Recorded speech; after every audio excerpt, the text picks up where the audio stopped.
What's up, everybody? It's your man's KJ the Great, dropping another edition of All Sports Media TV.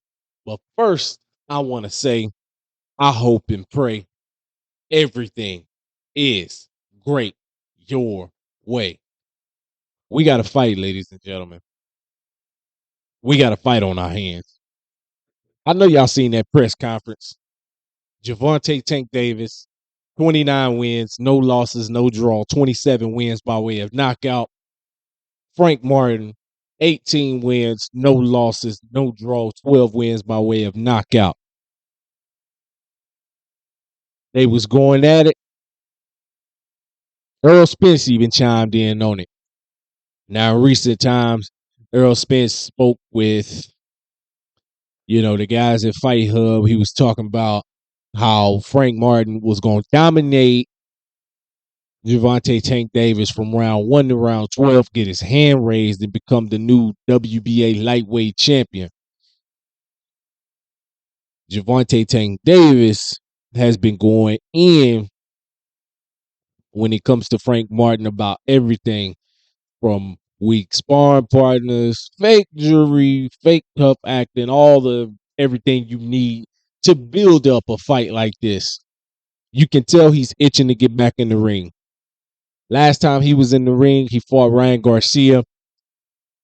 He ended up dropping him in the second round, dropped him in the seventh round. Ryan Garcia took a knee after that body shot, and he stopped him.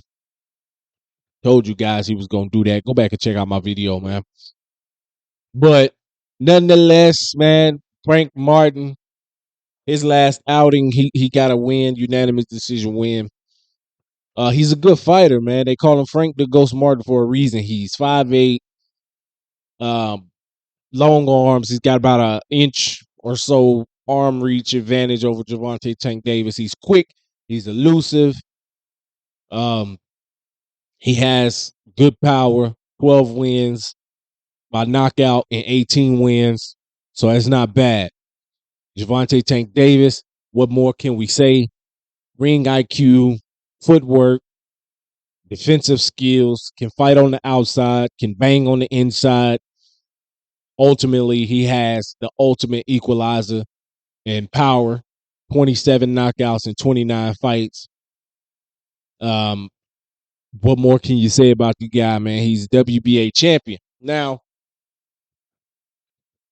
the only thing that I think some people are overlooking is the fact that Tank was out of the ring for a year. It'd be a little bit over a year and some months. So there's no knock on him for that because I seen him be out for a while and come back and dominate.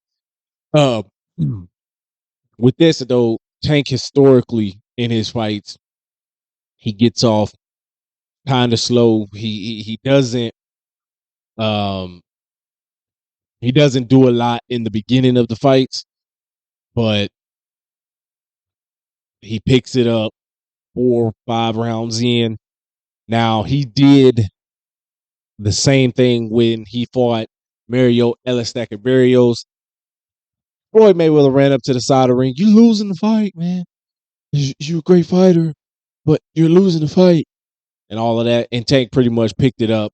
Ended up dropping uh, Barrios a few times en route to a stoppage. A lot of people were up in arms about the stoppage. Now, the second time he went the distance, that was with Isak Pitbull Cruz, in which he hurt his hand in that fight. And he showed you guys that he can box. Well, he can box, not just punch. He can box. So with this fight, I think it's going to take Tank some rounds to get himself going. Frank Martin, I like him, but I think he lacks the experience in this. There is levels to this game in boxing. I think he lacks the experience to compete with Gervonta Tank Davis. I'm gonna give it about eight. Well, I'm gonna give it about 9 rounds, and I say Tank steps on the gas to try to get him out of there. We'll have to see what Frank Martin has been working on. His trainer is Derek James, former 2-time trainer of the year.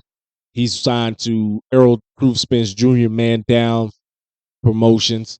So we'll have to see all that he's learned, all that he's gaining in these fights. excuse me, from these guys, his trainer, from Earl Spence, from all the people that's around him that, are in his corner pretty much. So we'll have to wait and see, man. I'm ecstatic. Press conferences was lit. They got the final weigh in coming up, and I'm out.